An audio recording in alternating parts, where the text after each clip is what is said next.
Hi, welcome back to the channel once again. If you're a wrestling fan, obviously you've seen a lot of these already. Well, I'd say a lot. We've done like 6 videos total, 3 reactions, 3 predictions. So welcome back. Yeah, so welcome back to another predictions. This one is for AEW's All Out event, which is taking place tomorrow night, September the 5th, 2021.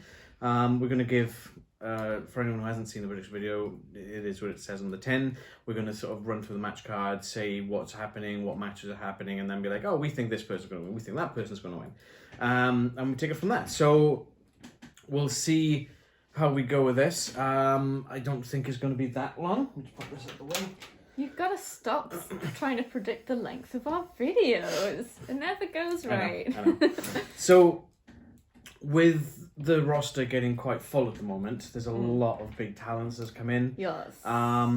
There is a few sort of just a couple of glaring omissions from this card, namely sort of the Lance Archers, the Brian Cages, the Malachi Black. Yeah. I'm surprised they didn't put Malachi Black on a match. I suppose with so many massive stars, you've only got so much TV time, and if they try and weasel in everyone, a bit like WWE in the last pay-per-view where they're putting in segments just to get the names on the screen, I think it would seem a bit fake. Yeah. So I think it's good that they're not just making sure that the same people are in every time. They're going to switch them out. So next pay-per-view, we might definitely get all those 3, and maybe CM Punk won't be in the next pay-per-view. But then saying that, John Moxley's been shoehorned in with a person who is like from Japan, who might be a legend, but I've never heard the name. I imagine that would be like people who watch New Japan Wrestling. I think that's where he's from. Maybe he's a massive name for them, and maybe it is a big thing, and because we don't know so much about it, it might just be that for us it's not a big name. Maybe. Who knows? I think I would have rather seen Lance Archer in that match, because then at least you have the IWGP title on the line as well. Yeah, I think I get where they're going. They want to make sure they're bringing in other companies, working with other companies, and having someone showcased on a pay-per-view is a kind of a big way to build that relationship. Yeah. But who knows? Maybe they will. Maybe those 3 will show up in some capacity. Anyway. Possible. You never know.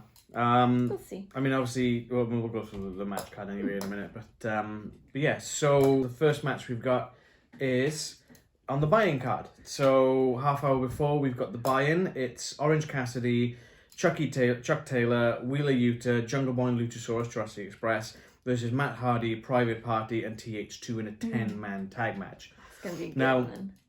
Originally, the Women's Casino Battle Royale was supposed to be on this buy-in. Yeah. We'll cover why that's not on there in a moment in the next when we get to the main card. But they had to sort of come up with a match for the buy-in card because the Casino Battle Royale got put to the main event card. So there's a lot of big talent in this one. Some of your favourites. I love myself some Jurassic Express. Yeah. And just think of the star power, Orange Cassidy. Whoever thought like he would ever be a main eventer, and yet he main evented this year with Pac and Kenny Omega. And it's such a quirky gimmick. So Chuck Taylor of Best Friends and Wheeler Yuta is apparently in Best Friends as well. Okay, cool. Not quite sure what's happened to Trent. He came back from an injury. Maybe he's gotten injured again. Yeah, maybe he wasn't. Maybe he came back too soon. It's possible. Yeah, Best Friends is expanding quite a lot, which is quite cool. And so we've got the legend that is Matt Hardy. If you like him or not, you can't deny that he's an absolute legend in the business. He's been there for decades. One of the best tag team wrestlers in the business. So I think he'll lend himself quite well in this tag team match. Then you've got Private Party again, who are a phenomenal team. They've put on some great matches with with Jurassic Express, with the Lucha Brothers, with the Young Bucks, all the top teams in AEW. They've put on some fantastic matches in there over the years. And TH2, they are good, but they seem to have fallen by the wayside a little bit. You don't really see them as much these days. They annoy me a little bit. I think it's mainly the dance. It shows the dance, yeah. I don't know. It's this, isn't it? He does. It sort of walks in with his arms down. He does a little like one of those. He shakes his jacket off with this kind of like a shoulder shake thing, which is a bit odd. Cringy, but that's just me. But I mean, this could be a really good match. Potential for chaos everywhere. Obviously, HFO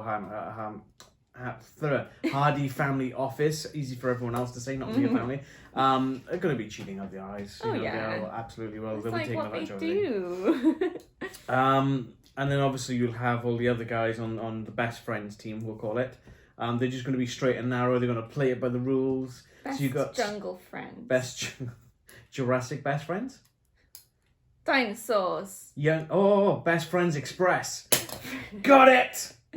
Best Friends Express. Yeah, cool.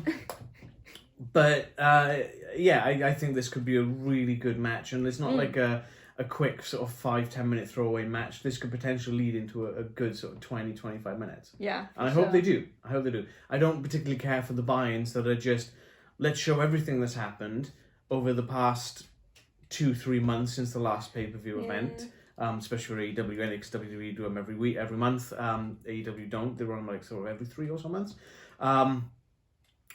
I mean, they did after Rampage have this countdown to All Out, which is going to be like a build-up thing. Yeah. Most people will have seen that anyway, so why rehash all that stuff again on the buy-in? Yeah. You know? So you want like interviews and fresh matches, stuff like that. Make it a bit interesting, get people interested for the pay-per-view.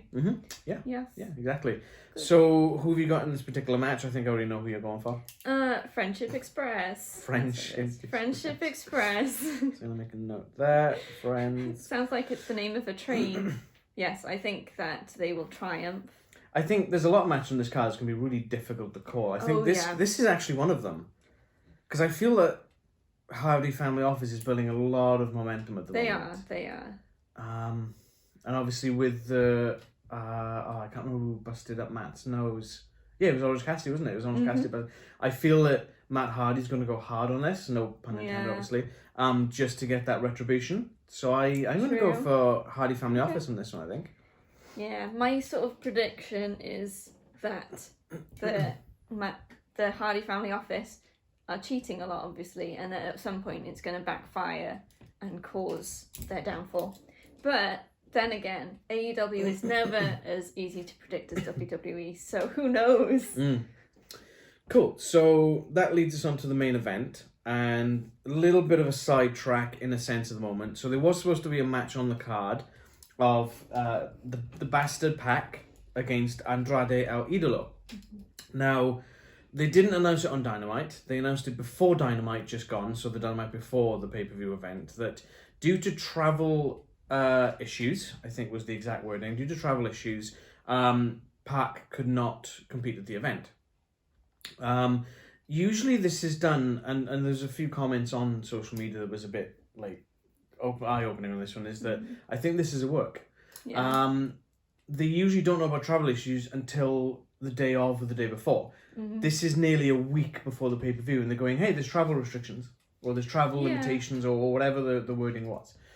I feel that this is a swerve, because then Andrade, and we'll pop up, I've taken a screenshot of it, and we'll pop it into the video at this point. Andrade put up a tweet, and it literally showed like a poster of Andrade in his sort of gimmick gear, and it said Andrade versus ? #All Out #Chicago. And that was posted on the 2nd of September, which is 3 days before the event.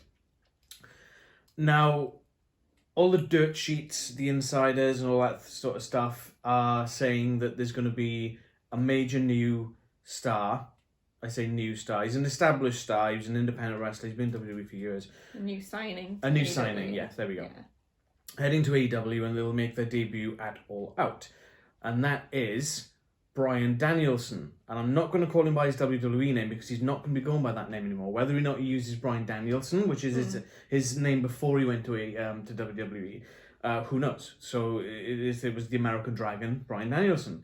Whether he uses that, maybe he's got the exclusivity rights to Daniel Bryan. I highly doubt that one, though. He might use something else, you know. But the speculation that he could be the opponent for Andrade, I would rather see Adam Cole turn up. Everyone's like, we want Bryan. Boom, Adam Cole, baby, turns up, and just watch that roof explode off the building. Because everyone's just clambering for Bryan, and have him come out later on, that's fine.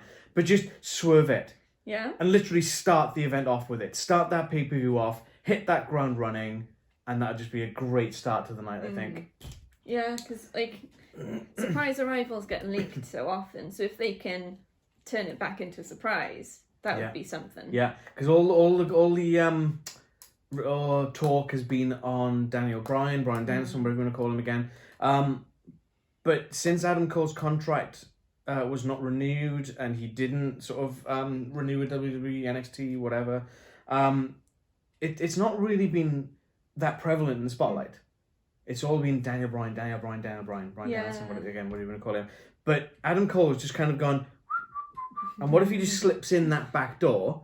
But then saying that, Britt Baker did post a little video, think I saw it either yesterday or the day before, where obviously Adam Cole is Britt Baker's real life partner, so her boyfriend in real life, fiance, I'm not sure if they're engaged or not. But she had a medical checkup on him, and she's like, he doesn't have any cavities, and they just sat there in this dental office together, and it's like, that could be like, if that blew up, that could be seen as, okay, Adam Cole is actually the one that's going to turn up. And I think that would be much better than Bryan Danielson. Cool. You know? Yeah. We shall see. So yeah, I mean, it might not happen at all. Nothing might happen. Andrade might not be even on the card. He might just be trying to tease. Yeah. Who knows? One thing they did do on Rampage last night, so we've just finished watching Rampage, they did say that Pac versus Andrade was taking place on next week's Rampage. So that I'm really looking forward to that fight, though, because Pac can go. My God. Oh, yeah. For sure. Okay, so the next match we've got is the Casino Battle Royale, which is this time around a women's Casino Battle Royale. So we've got Kylan King, Kiera Hogan, Julia Hart, Big Swole, Layla Hirsch, Abaddon, Penelope Ford, Diamante, Emi Sakura, The Bunny, Anna Jay, who returned on Dynamite, Thunder Rosa, Nyla Rose, Hikaru Shida, Jade Cargill, Red Velvet, Ty Conti, Jamie Hayter, Reba, not Rebel. Or was it Rebel, not Reba? Who knows?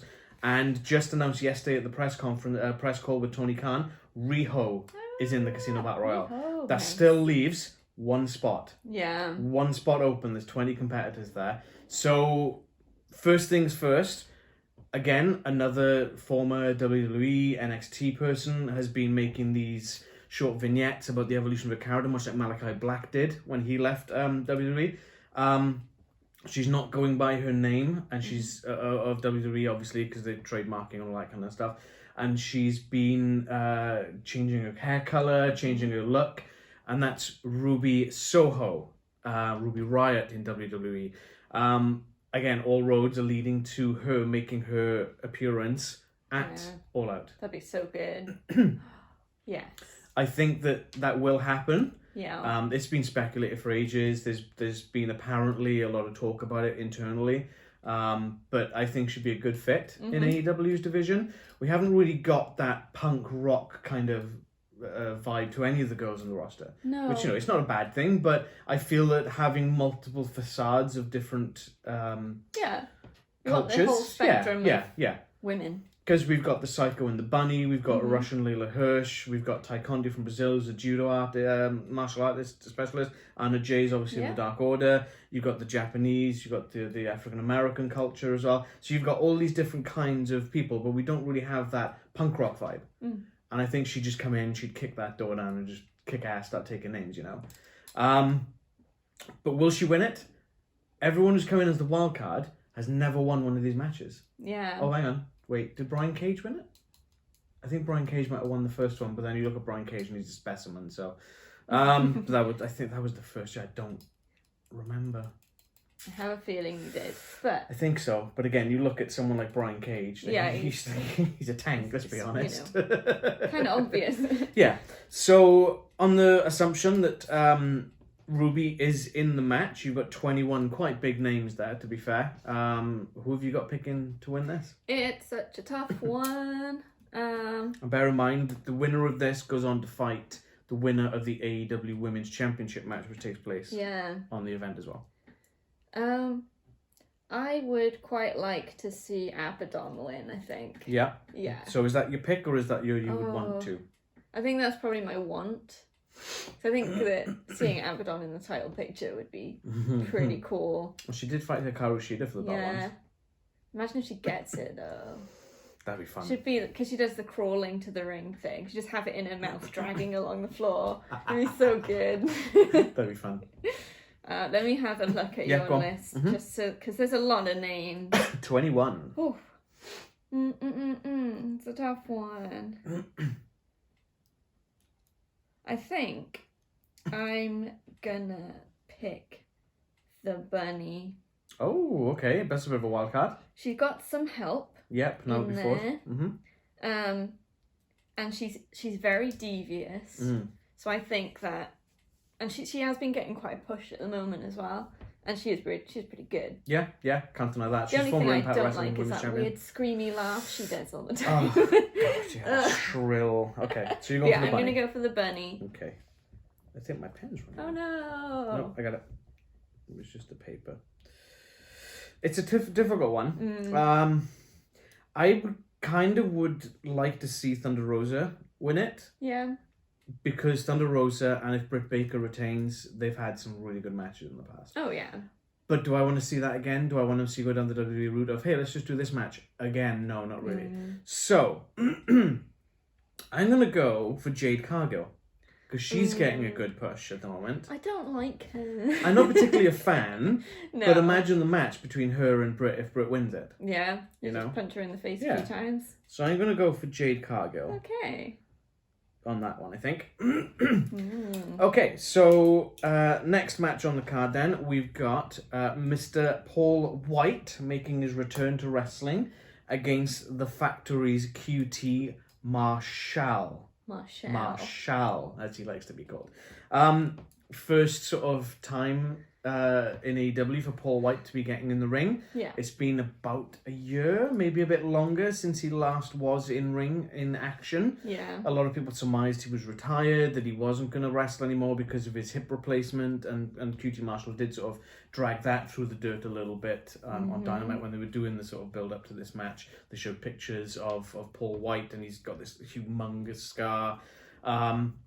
Was it Paul White's, you're going to show my lovely big ass on the screen, you think I'm going to get embarrassed or something like that, wasn't it? Like that. Paul White is such a fantastic person. He's funny, he's very kind and gentle, even though he is like 7'2", 7'3". Yeah. And I think I'm looking forward to seeing this. Oh yeah, it should be good. I want to see QT Marshall put in his place. The problem is the Factory is going to come into this, I guarantee it, you know? Yeah, but hopefully Paul White has got some friends in the back as well. They'll come out because they did when they did have a bit of a brawl, didn't they? Yeah. Well, if you're talking about the Gun Club. Well, yeah, they hit him back. But... Yeah. So on Dynamite just gone, you had QT Marshall and Paul White in the ring talking to each other. The Factory starts intervening. Paul White's just swatting them all left, right, and centre because he's so big. Out comes the Gun Club, and Billy Gunn grabs a chair off QT Marshall. Marshall, and he ends up smacking Big Show in the spine with it, and it's like smacked him in the bad hip.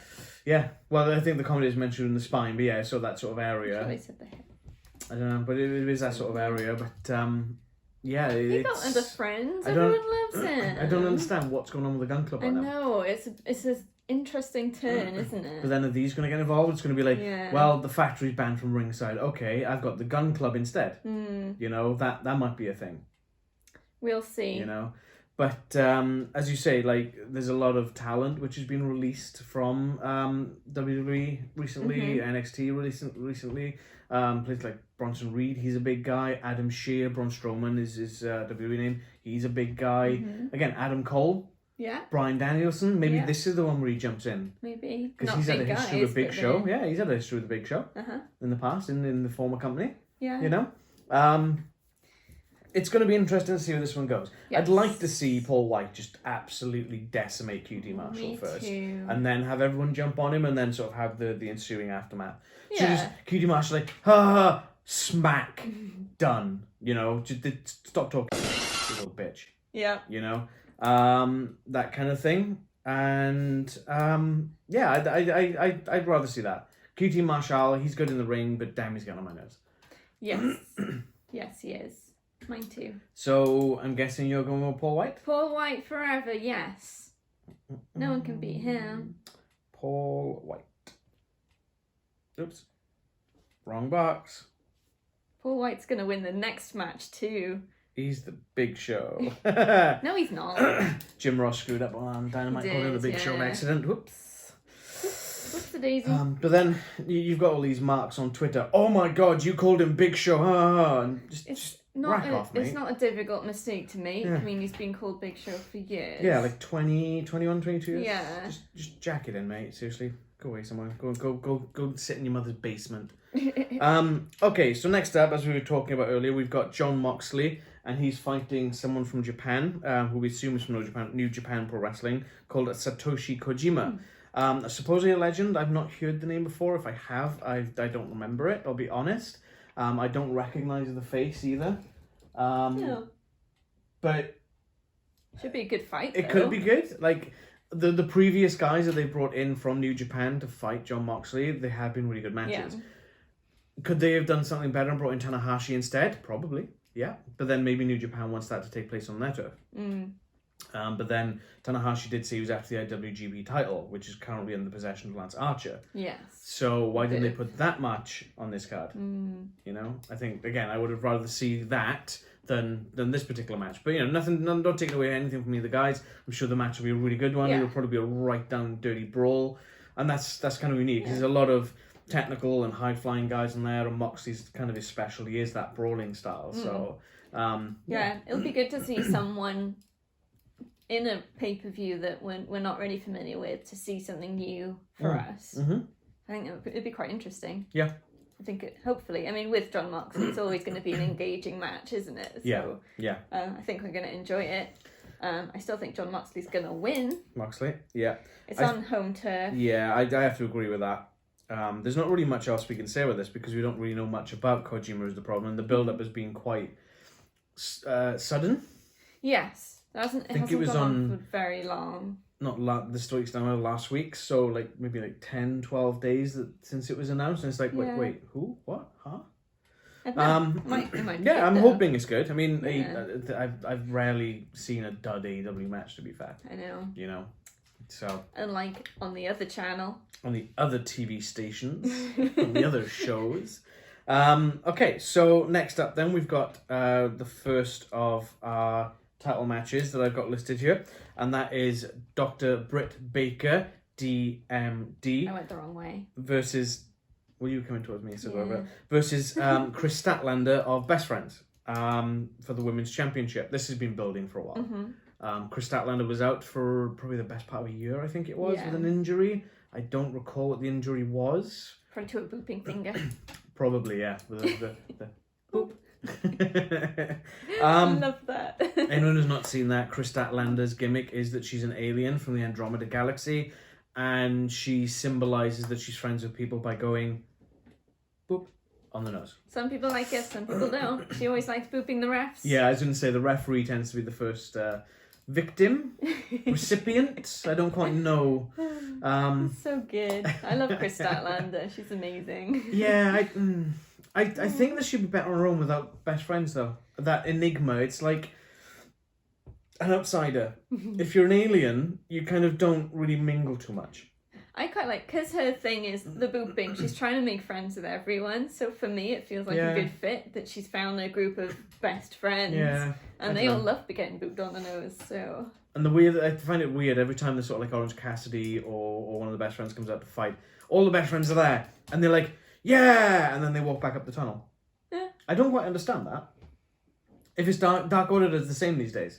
Dark Order will come out, they'll do the thing on the ramp, and then they'll wander back to the back. I guess to show that they're not going to interfere, maybe? Yeah, I don't know. But then you got like Hardy Family Office are like, hey, let's go. Yeah, they're the bad guys though. And the Elite. Can't forget the Elite. Also bad guys. They're not. Good wrestlers, bad guys. They're misunderstood. Yeah, right. The Elite. They would admit they're bad guys. The Elite are the best. Okay, so let's just we're getting a bit ahead of ourselves here. So, Britt Baker versus Kris Statlander. Obviously, this has, as I say, it's been building for a little while. Obviously, you had on the match on Rampage last night was... Okay, let me start again. Dynamite, Britt Baker teased a new free agent signing for AEW. And she came in and said, yep, I'm the free agent. I've now signed a lucrative long-term contract with All Elite Wrestling. And to get that secured, I negotiated with Tony Khan for a match on Rampage, which happened last night. Trying to get my timelines all in the right place, where Kris Statlander would take on Jamie Hayter and Reba not Rebel, Rebel not Reba, whatever, in a handicap match. So that kind of backfired because Statlander just kind of decimated the pair of them. Yep. And won the match. So she's got a lot of good momentum going into the pay-per-view. They did then attack her. Yeah, and then Red Velvet sort of came down for the save. Yes. But was it enough? I don't think so. She was still on her feet. She was on her feet when she turned to Red Velvet. So I think there's plenty of fight left in the Alien. That's a weird sentence. just putting that out there. But again, I think like when people say, "Oh, that lights out match on Dynamite months ago," I think it was March with Thunder Rosa and Britt Baker, and they're like, "Oh, it's a main event, the women's event in the women's division. It'll be decent. It won't be great," and it absolutely crushed it. Yeah. I get the feeling this could do the same. I think if they're on this, if they gel well together. Yeah, I mean Britt Baker's really good. Kris Statlander's really good. Will they do well together? I hope so. They're very different styles because Kris Statlander's quite big, not in a derogatory way. I don't mean that in an offensive term. She's got a larger build than Britt Baker. Yes. And Britt Baker's got a slight frame. So would the power of Statlander overpower Britt Baker too easy? But then would Britt Baker's quickness and speed? Yeah, she's got the agility and she can. She's got that strategy to make the most of I'd say she's got the better technical wrestling skills as well. She can definitely do a lot more on the mat than a Kris Statlander can. I think it's going to be a close one, whatever happens. Yeah, it's a difficult one to call. Who have you got? Decision time. I think that Britt Baker's going to win. Yeah. Possibly with some interference. Yeah, I wouldn't be surprised on that. I've got the same on that. I think Britt Baker's going to retain. She's struggled so hard for so long to get that title. They're not going to rip it off her after like 3 months. Was it 3 months? When was the last event? May, June, July. Was it? Yeah, nearly 4 months. Yeah, I think it'll probably take some kind of stipulation match to get the title off her. Yeah. Make it a big event. I think. It'll definitely be at a pay-per-view. Yes. Whether or not it'll be this one, I can't see it. As good as Kris Statlander is, I don't think she's ready. No, I think I'd agree with that. She's really good, but still quite... I wouldn't say green. I think she needs some more time. Pause another thing. Yeah. More time, more building her story back up after being away. And maybe see where she's going with Best Friends and if that's going to be a long-term thing. I could see Thunder Rosa beating her for the title. Down the line. Yes, that's a good one. I'd rather not have Nyla Rose do it because that's a bit too cliche. And again, someone like you said with the Casino Battle Royale, the Bunny. Yeah. The Bunny could be an interesting one. Put the belt on her, and that could be interesting. Yes, that could. So next match on the card we've got is going to be the TNT Championship match, and that's Miro, God's favourite champion, as he's calling himself now, against Eddie Kingston. This Eddie Kingston thing has come out of nowhere, and they just sort of, not in a bad way, just Miro started slagging him off, and Eddie's like, "Oh, you want some of this, bitch?" And it's just kind of turned to that. And again, I think this, much like the Moxley Kojima match, this could be more of a just two guys bashing the hell out of each other as opposed to a lot of technical wrestling. But then saying that, Miro's got a lot of good submission styles. Yeah, he does. So, and then Kingston's just punch everything till it stops moving. Yeah. But again, they're both fairly big guys. Like Miro's definitely got a lot more muscle than Kingston. But I think Kingston's probably got a lot more fighting experience. Yeah, it's two very angry men going against each other. So it's going to be a slugfest whatever happens. We were watching Rampage last night, and Miro was again slagging off Eddie, and Eddie comes out, and then having the crowd chant Eddie, that was weird to me. Because of Eddie Guerrero. Yeah, because that's the chant they use for him. Yeah, that tripped me up a little bit. I was like, wait. Kingston doesn't work so well. No, I know. But that just threw me off a little bit. I don't know how to feel about that. Because obviously Eddie was one of the best of all time. There's no qualms about that. It is what it is. Yeah. There'll always still be Eddie chants for Guerrero. Yeah. But no, it was cool. It was a nice sort of like...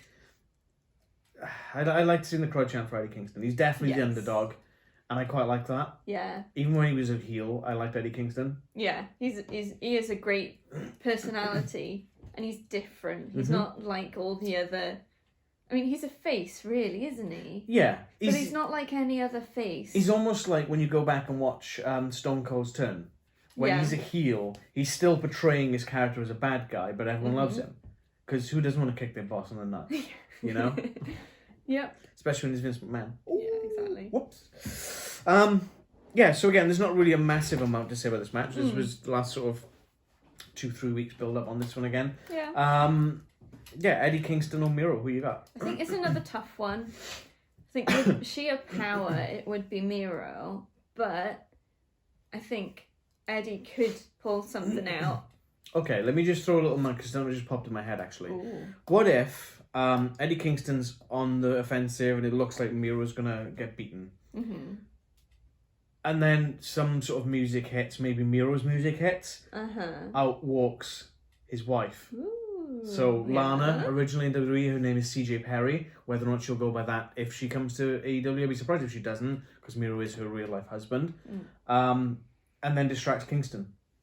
Ref's looking up, Miro hits a low blow, drags him down, pins him. But what if she distracts Miro?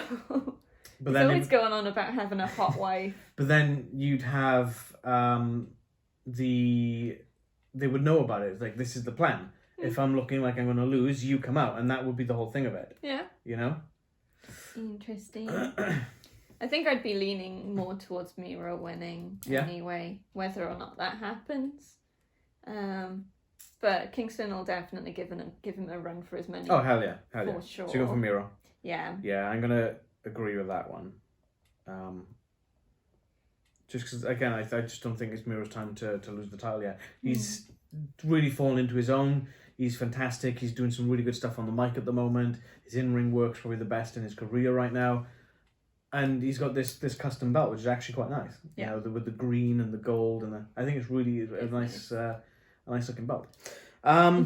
So next up on the card, and this is going to be one of a lot of attention, is the final fight. MJF, Maxwell Jacob Friedman, versus the Ayatollah of rock and roller, the GOAT, the best in the business, the list maker, Chris Jericho. Le Champion. Le Champion. Always. The demo god. He has a lot of names. He does. Well, he's been in the business for like 30 years, Yeah. so it kind of goes there. Is it Lionheart, the man of 1,004 holds? Yeah, the Ayatollah of rock and roller. I can't even remember. Y2J. There's so many. I can't even remember them all off the top of my head. Yeah. You know, and even he threw it back to one of the old names on Dynamite. Was it Chicago is Jericho? Yes. Because that building he was being interviewed in the ring by Jim Ross. That building was where he made his debut with WWF at the time on Monday Night Raw as Chris Jericho, and it was Raw as Jericho as the gimmick. And Jim Ross was the one who employed him. So everything sort of came a little bit full circle. Yeah. And that was like 23 years ago, I think it was. I think it was 98. Might have been 19. No, it was 99, I think. It was just close to the millennium. So yeah, it was 99, so 22 years ago nearly. Or just over, rather. Sometimes. So if Jericho loses this match... Yes. He never wrestles again in AEW. Was it in AEW or was he never wrestle again? It's specifically in AEW. I don't think that's how it's written on there. No. But that's what they've been saying. He'll never wrestle again in AEW. He's been teasing going to the commentary booth full time. Yeah. Which I'd be so down with that. Because he's that great at commentary. The thing I've loved about the build up to this is they've done like little vignettes with Paul White and with Jim Ross, sort of how they feel about it. And they're all saying he's making a mistake, and they're all like, it's so well done how worried they are that Jericho is going to lose and then never be able to wrestle in AEW again. And it doesn't feel staged. It feels like a shoot. Yeah. Mm-hmm. It does. It feels real. Which is something that is rare, I think, in wrestling promos. Yeah. Sure. And like the promo with MJF on that same event as well, where Tony Schiavone sat down with him, and Tony Schiavone's just like, shut up and let me talk. MJF's like, Tony, just shut up and let me talk. And the way he was sort of going back and forth the cameras, that was really well cut together. And just that, again, that heartfelt, the emotion in there was there. That contempt, that hatred. You could almost feel that contempt and hatred. Obviously, they don't hate each other in reality, but you could almost feel that for real. Yeah. They're both, MJF and Jericho are both great personalities. I don't like MJF. It's the Burberry, isn't it? It's Burberry. But you're not meant to like him. It's one of those things that you don't like him because he's making you not like him. It's just showing that he's doing a great job. So I can really appreciate that. A good heel will make you hate him. Yeah. Like, there's some heels that you hate them, whatever they do, but it's not because of what they're trying to put across. It's just because they're lame. It's like, oh, I can't be asked to see this anymore. Yeah. When you get tired of it, like Charlotte Flair. Oh! But there's some heels that you love to hate, and I think MJF is one of those for me. Yeah. I love hating him. Yeah. He's phenomenal in the ring as well. I'll give him that. He's like, great. When he first came to AEW and they had him as a face with Cody Rhodes, that felt off. Yeah. Like, I have no doubt that if he wanted to be a face, if they wanted to spin it around and be like, yo, look, you're the good guy for a change, he could do it, absolutely. Mm-hmm. But the way he portrayed a heel pretending to be a good guy. Yeah, it was so well done. Holy crap. So you always knew there was something off. Yeah. And even sort of going back further than that is the being the Elite show, which the Bucks produce, and Kenny and Cody and all them guys are on there. And when they started saying, look, you know, Cody brings in MJF, and he's like, look, I'm signing this guy. His name's Maxwell Jacob Freeman. Cody walks up to the room and he's like, I hate you guys and all this kind of stuff. And then Cody's like, oh, hey man, how's it going? There's my best friend, sort of thing. And it's like, and then the Bucks are just like, what the hell's going on? Mm-hmm. Again, it's just fantastic. It's so good. I still think, and I think I mentioned this when we were watching Dynamite, I think they should put a stipulation for MJF that if Jericho wins, MJF can never wear Burberry again. It'd be because so I good. hate the look of Burberry. It's disgusting. It's the like ultimate look at me, I'm fancy thing, isn't it? Yeah. It's like wearing a deer stalker kind of deal. And a monocle. Yeah, it is. You're right. One step away.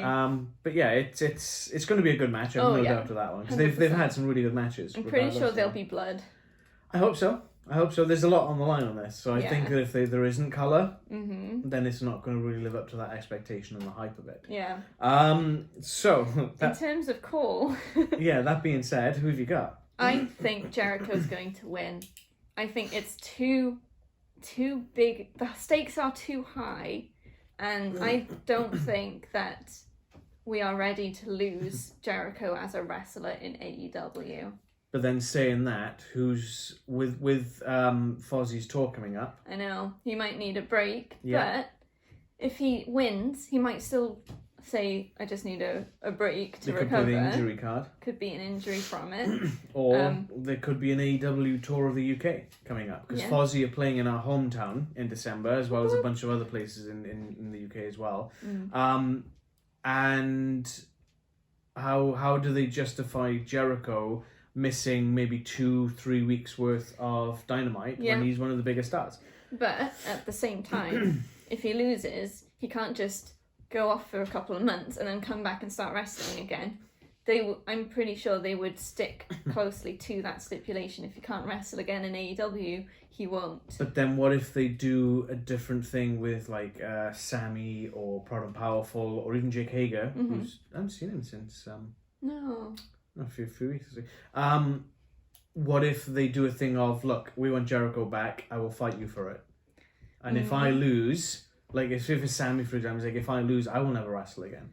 I feel like that would be a bit cheap myself. But then you build in the new guy. I mean, AEW is all full of surprises, so... So, look at it in this sense, right? Happen. Jericho couldn't beat MJF, Sammy Guevara comes in, and he beats MJF. Does that make him better than Jericho? Does that go to Sammy's head?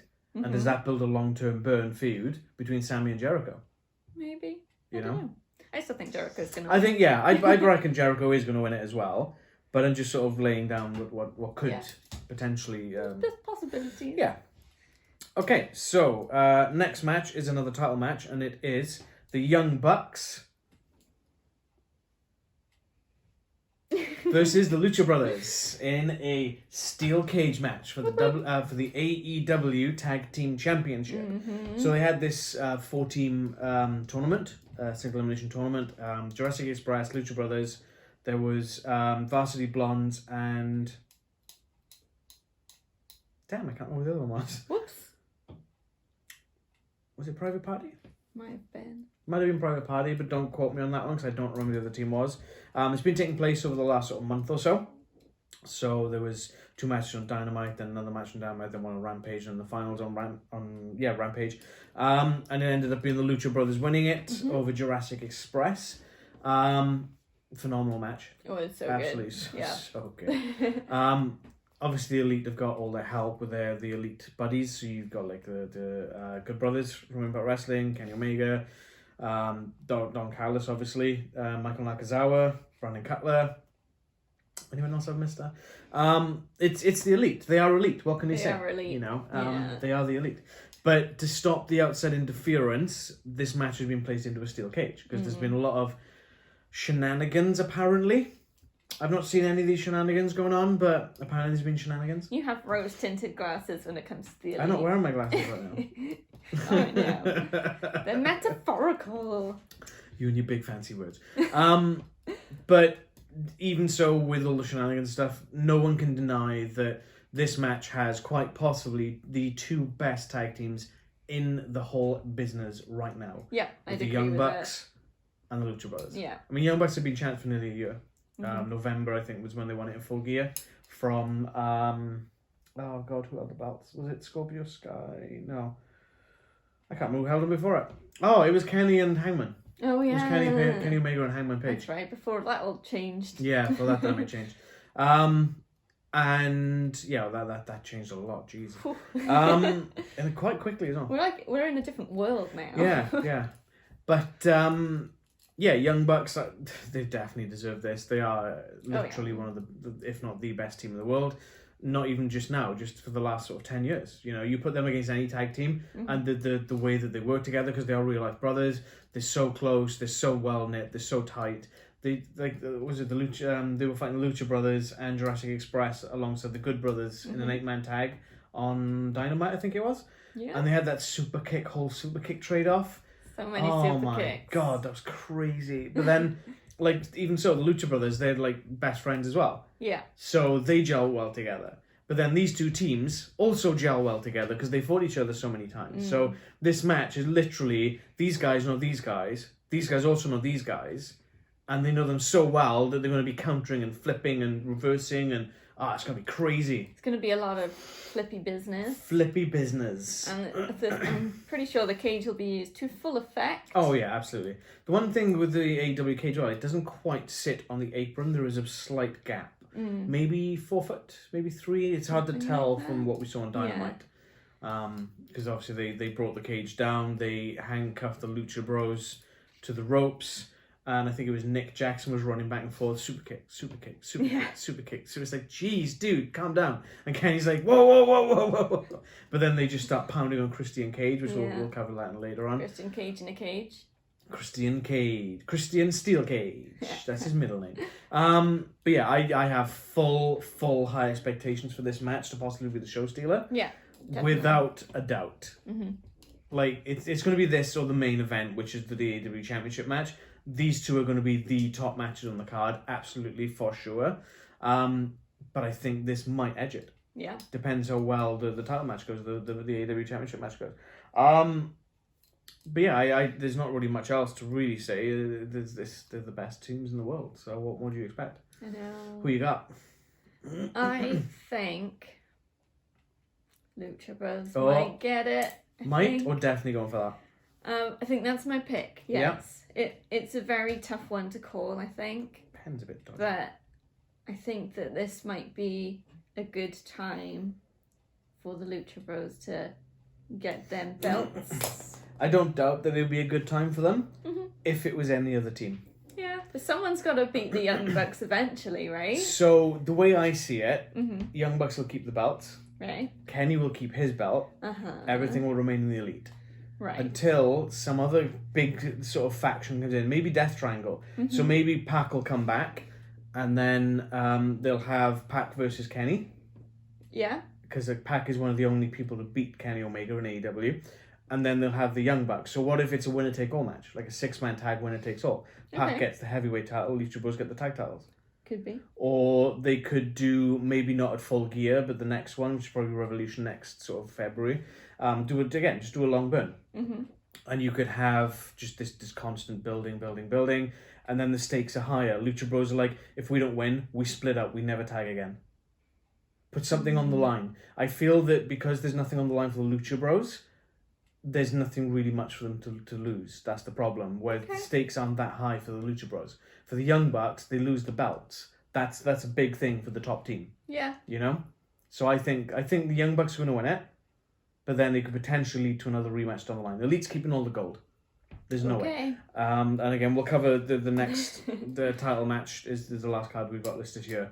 But first, before that, we have one more match to discuss before that, and that is the returning Chicago's own CM Punk versus Darby Allin. Oh, this one's gonna be good. This could potentially be a show stealer, but I still think that the Elite are just gonna crush it. It's a bit hard to know how this match will go because it's the first time CM Punk's wrestling in since 7 he came years. back. Yeah, 7 years since he's last been in the ring. I have no doubt that he's been training like anything to make sure he's in ring shape, and so that he doesn't have any ring rust. But you never know. Yeah. When you get in there in front of a crowd, anything can happen. Yeah, there was photos. I think it was Instagram of him training with Malachi Black. Now Malachi Black is a beast, and if CM Punk's training with him, he's going to make sure he's prepared. Oh yeah, for sure. And CM Punk can do striking as well. He's really good with his strikes. The one thing that's and you'll see on the graphic behind us there, is that Sting is with Darby Allin. Yeah. Despite the fact, on the promo, Dynamite Before Last, Sting said he's not going to be there. Yeah. So, what? Why is he still on the card poster? Maybe it's oversight. Maybe they just didn't realise, maybe? I don't know. Or he'll do that thing where he comes out and then goes back. Yeah, like give Darby Allin a bit of a fist pump, as he called it. Yeah. I'm going to fist pump him. That's so wrong. You got this, take him out, and then he wanders back. But again, I think of all the matches, this is probably the one that's the hardest to call. Yeah, I think so. Because it's CM Punk first match back in his hometown. But Darby Allin is established and great, and former TNT champion. I feel like one of the things that CM Punk would be aiming to do is boost the other guys, boost the younger guys and the newer guys. So it is hard, really hard to call. I'd probably lean more towards Darby Allin winning. Yeah. I think. It's so tough. It's such a tough one. It's the hometown. If it was WWE, it'd be CM Punk all the way. Yeah. For sure. But it's the boosting the other guys. And I know Darby Allin doesn't need much of a boost because he's boosted himself and Sting's boosted him and he's like on his way to the top. No questions asked. But yeah, I think that what I know of CM Punk, I think he'll want to give him that extra push. Yeah? Yeah, I'm going to go for Darby Allin. Also, I really like Darby Allin. He's very, very good. I can see this going as a very, very close fight. Yeah. So, like, Darby Allin will hit a coffin drop and Punk will kick out just before 3. It'll swing it round, he'll hit a GTS, Darby Allin will kick out just before 3. Oh, yeah. Somehow, Punk will get a move on him, or he'll hit him with another big finish, and he'll pin him, but Allin will kick out just after 3. Okay. So that retains the strength of Darby Allin, kicking out just after that 3 count. And it's an old Hulk Hogan trick. Hulk Hogan would do that. Yeah. And then Darby Allin would be like, damn it, I lost. And then Punk would be like, yeah, shit my hand. I think that would elevate more than Allin going over Punk. Okay. So and then you'd still get the hometown crowd pop. Yeah. So I'm going for CM Punk. Okay. Cool. It does make sense because it is. How often does a wrestler, a long-term star, lose the first match back? Yeah, well, depends if you're WWE. Okay, and then that leads us on to which I don't know which one's going to be the main event. It's either going to be CM Punk versus Darby Allin, or it's going to be the next match, which is Kenny Omega defending the AEW. They have a couple of times they have done a dual main event, so it could be both. Yeah. Cut me off that thing. Sorry. And his Kenny Omega defending his championship against Christian Cage. I've already said who I'm going to win this, so I'm just going to write that down there. I agree. Yeah? I think Omega's going to win this for sure. Yeah? Why do you say that? Christian Cage has come back and done some stuff and supported some people. But I feel like he hasn't really had much of an impact. I feel... Pun intended? Something about what he's done since he's been back hasn't really done anything. It hasn't excited me. So maybe it's just a personal thing. I think the problem is... he's a support character. Yeah, I think the biggest problem is that when... was it Revolution? I think it was Revolution, where they were like, we've got a massive talent acquisition. It's the biggest probably in AEW history, all this kind of luck. And then I think they had fans in the building at that point, but there wasn't many, if I remember rightly. I think so. And Christian Cage's music hits, and I recognize the music. It's the same music he used in Impact Wrestling. And I'm like, wait, what? Yeah, it was Revolution because it was just after Royal Rumble. And there was big speculation that Christian had signed a deal after the Royal Rumble, which he appeared in January of 2021 this year. They had that whole thing with Edge and the reunion of Edge and Christian. And it was the rumour of, right, well, he's signed a new contract with WWE, he's going to return back to the ring because he's got medical clearance and whatnot. And then he's showing up on Revolution like 2 weeks later, and everyone's like, huh? Bit anticlimactic, I think. Yeah, for the biggest talent acquisition, yeah, I agree. Yeah, and Kenny Omega is such a big personality and an amazing wrestler. And you got Don Callis in his corner as well. Yeah, who again, is another big personality. He's got them shenanigans that he can fall back. But no, going back on the personality side of things. Yeah. And as you said, Christian Cage is not that big of a personality. He's great in ring. Yeah, definitely. But he's a bit bland. Yeah, I can't see him as an AEW champion. And I think it was like Callis and Kenny was alluding to this, is that the other guy you were with was always the star. And out of the team of Edge and Christian, who do you know more? Yeah. Edge. They're absolutely every single time. Yeah. Christian is a former world champion. Yeah. But not as many times as Edge. I think that the way that they have been doing in AEW with Christian and sort of the way that he's coming across, he would be better served supporting other wrestlers, supporting other teams, being like a mentor figure. Have him go for the TNT title. If you want to go for a belt, go for the TNT one. Yeah, I think Kenny's definitely keeping this one. So, the way I see it, Kenny Omega lost to Christian on the first Dynamite? Not Dynamite, Rampage. Was it the first one? I think it was the first one, wasn't it? I think so, yeah. It was, yeah. So, Christian Cage was fighting Kenny Omega for the Impact Wrestling and TNA Heavyweight Championship belts, so 2 belts. So Kenny had 4. Christian Cage beat him for 2 of those belts. So he's taken half of his beltage. I don't see Christian coming in now and beating Kenny for the AEW Championship. That would be 3/4 of all of Kenny's belts onto one person. Yeah. I can't see it. No. I just can't see it. Kenny's definitely keeping this. It's going to be a good match. Oh, yeah. I think Kenny's going to shine. Oh, absolutely. He's so going to V-trigger the hell out of it. Yeah. But yeah, Kenny to win. Yeah, I absolutely agree with that. As much as I don't want I've got to rep my boy, right? Champion. Got to rep my boy, Kenny Omega. Someone else should take it from him, not Christian. There we go. So that was the card for All Out. There we go. There's a lot of big matches on there, a lot of big names which are going to be appearing on the card. It's going to be good. It's going to be a fantastic event. I did see a few comments of people online saying this feels bigger than WrestleMania this year. And I have to absolutely agree with that. Because you look at the caliber of the matches. Yeah. Like there's only the 2 matches there, which I'm like, And that's Moxley and Kojima. Because I haven't seen a build-up, and I don't really know who Kojima is. But it might still be amazing. Oh yeah, not denying that. But like in terms of leading into the event itself. And then Paul White and QT Marshall, because it just feels so off-centered, and you know there's going to be shenanigans.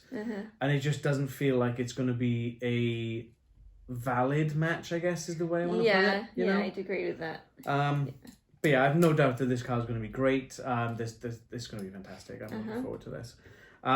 We will be doing a reactions video because we are both working on Monday, we won't be able to get to watch it until after work. So maybe late Monday night or Tuesday the reactions video will go up. So keep an eye out for that one. As soon as we can. So keep an eye out for that one. Take us home, Leanne. Thank you for watching. If you agree with some of our decisions, please let us know in the description.